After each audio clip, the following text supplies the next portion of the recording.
Hola, mi nombre es Lucero Chávez, soy miembro del Colegio de Contadores de Chihuahua y hoy vengo a platicarles un poco acerca del nuevo régimen simplificado de confianza, el RECICO.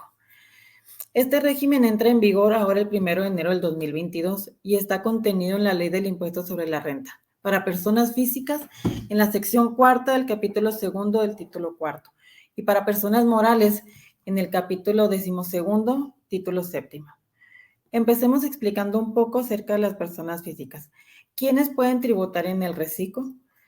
Aquellas que realicen únicamente actividades empresariales, incluidas las del sector primario, agrícolas, ganaderas, pesqueras y silvícolas.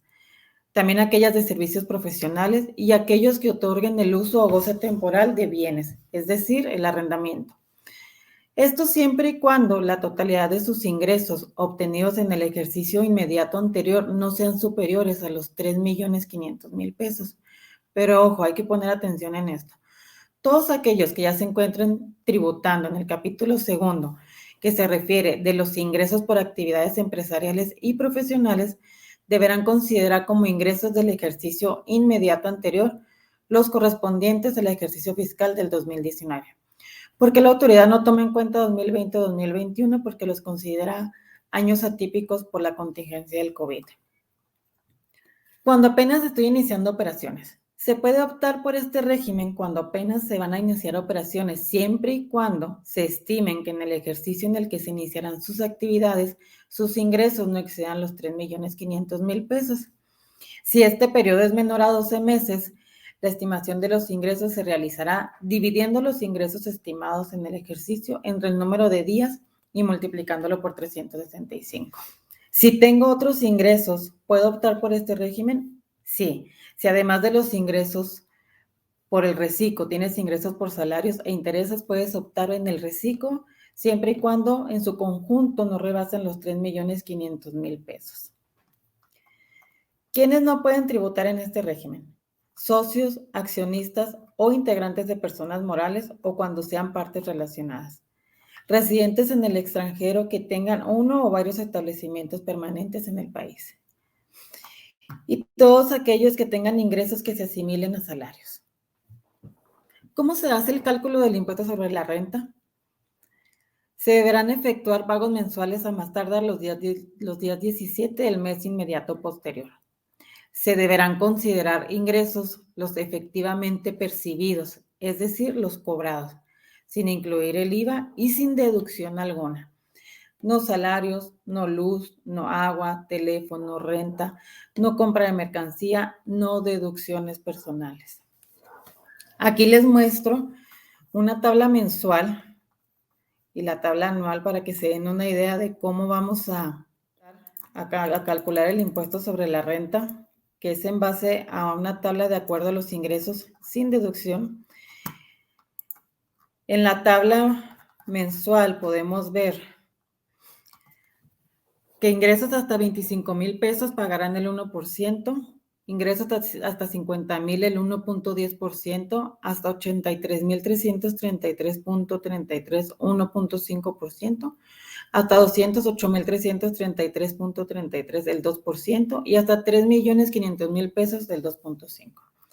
Si nos vamos a la tarifa anual, a la tabla anual, va desde los 300, que la tasa aplicable sería el 1%, los 600 el 1.10, hasta 1,000,000 de pesos 1.5, hasta 2,500,000 de pesos el 2% y hasta 3,500,000 de pesos el 2.5%.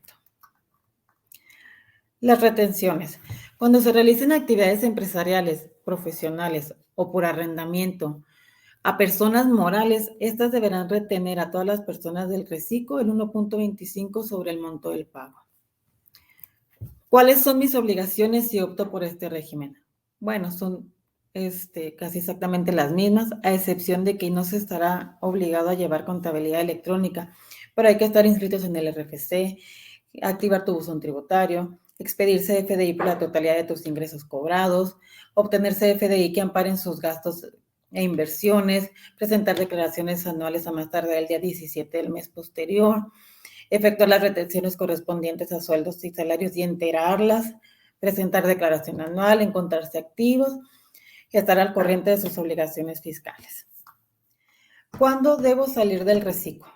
Cuando los ingresos sean mayores a 3.500.000 pesos. Cuando incumpla con alguna obligación. Cuando se omita la presentación de 3 o más pagos mensuales en un ejercicio fiscal, consecutivos o no. O cuando no se presente la declaración anual. En este caso, cuando ya se salga del reciclo, los contribuyentes pagarán el impuesto sobre la renta con lo establecido en los demás regímenes, a partir del siguiente mes en el que se dé cualquiera de los supuestos, pudiendo el SAT asignar el régimen que corresponde de forma automática. Sí puedo regresar al reciclo, a diferencia del que ya conocemos como el RIF, cuando se haya dejado de tributar en el régimen simplificado de confianza por haber rebasado los 3,5 millones pesos de ingresos, sí pueden volver a tributar en este régimen, cuando los ingresos en el ejercicio inmediato anterior no excedan dicha cantidad. Quienes hayan incumplido sus obligaciones fiscales en ningún caso podrán volver a tributar en el reciclo. Una nota. En el ejercicio 2022, quienes hayan omitido la presentación de sus declaraciones mensuales no dejarán de tributar en el reciclo, siempre y cuando se cumpla con la presentación de la declaración anual y en ese momento se haga el pago correspondiente de todo el ejercicio. Pero esta opción es únicamente para el ejercicio del 2022. ¿Qué pasa con el que ahora conocemos como el RIF, el régimen de incorporación fiscal? Con la inclusión del reciclo queda derogado el régimen de incorporación fiscal. Sin embargo, las personas que tributaban en el RIF hasta el 31 de agosto del 2021 podrán continuar pagando el impuesto sobre la renta, así como el IVA y el IEPS durante el plazo de permanencia que les corresponde, conforme al actual artículo 111 de la Ley del Impuesto sobre la Renta. Y seguir aplicando los estímulos comprendidos en el artículo 23 de la Ley del Ingreso de la Federación, que estos estímulos se aplican únicamente para las operaciones con el público en general. Aquí considero que es importante que se revise cada caso en particular, puesto que si comparamos el ISR a pagar de un RIF, que ya se encuentra en su cuarto, quinto, sexto año, por poner un ejemplo, con el ISR que se pagaría actualmente en el reciclo, pues este último sería más favorable. Sin embargo, si este RIF tiene operaciones únicamente con el público en general, pues a lo mejor no le ayudaría mucho porque no pagaría en el RIF nada de impuesto al valor agregado o del IEPS. Entonces, por eso la importancia de revisar cada caso en particular. Ahora vamos con las personas morales. ¿Qué personas morales podrán tributar en este régimen?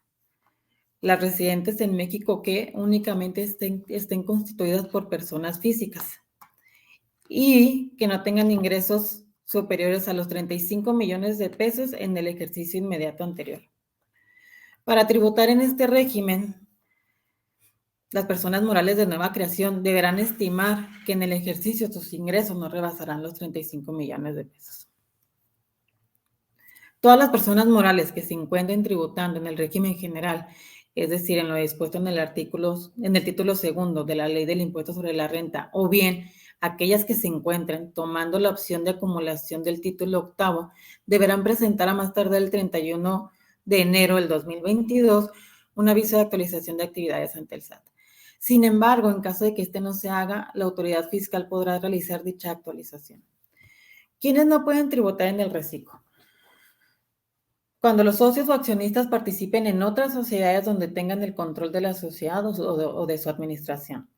Las que realicen actividades a través de fideicomisos o asociaciones en participación. Instituciones de crédito, seguros, fianzas. Quienes tributen en el régimen opcional para grupos de sociedades.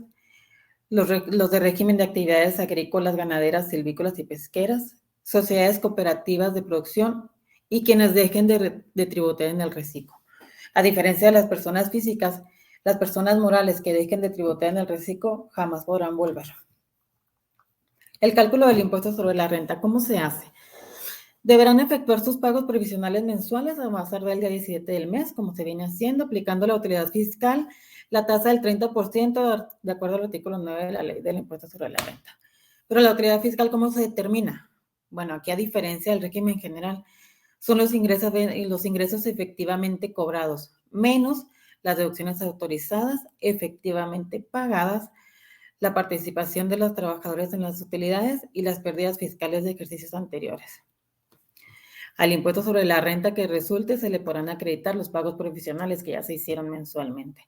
Es decir, estos no determinarán un coeficiente de utilidad, sino que el cálculo es en base a flujo efectivo, efectivamente pagado, efectivamente cobrado.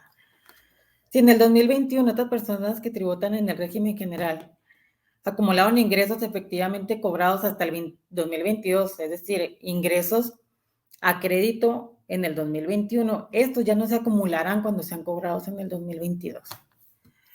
¿Cuáles son los requisitos que deben cumplir para considerar las erogaciones como deducciones autorizadas? Bueno, lo que cambia pues es que estas deben de ser efectivamente pagadas, es decir, que sean pagadas en efectivo, con sus límites, con transferencia bancaria, cheque. En caso de inversiones, pues deberán deducirse conforme a los porcentajes máximos, que deben de ser estrictamente indispensables, solamente se restarán una vez, etc., etc., son los mismos requisitos. ¿Qué pasa si no se cumplen con los requisitos para continuar tributando en el régimen simplificado de confianza de personas morales? Los contribuyentes que no reúnan los requisitos deberán cumplir con las obligaciones previstas en el título 2 de la Ley del Impuesto sobre la Renta, es decir, en el régimen general, a partir del ejercicio inmediato siguiente a aquel en el que se configure el supuesto, debiendo presentar a más tardar el 31 de enero del ejercicio inmediato siguiente a aquel en que dejen de aplicar en el reciclo un aviso de actualización de actividades económicas y obligaciones conforme a lo establecido en el artículo 29, fracción séptima del reglamento del Código Fiscal de la Federación. Para ambos, tanto personas físicas como personas morales, las obligaciones del IVA no cambiaron ni para su pago, su entero, ni para su retención, por lo que esto sigue completamente igual. Eso es todo por mi parte, espero haberlos sacado de algunas dudas y pues estoy a la orden. Gracias, hasta luego.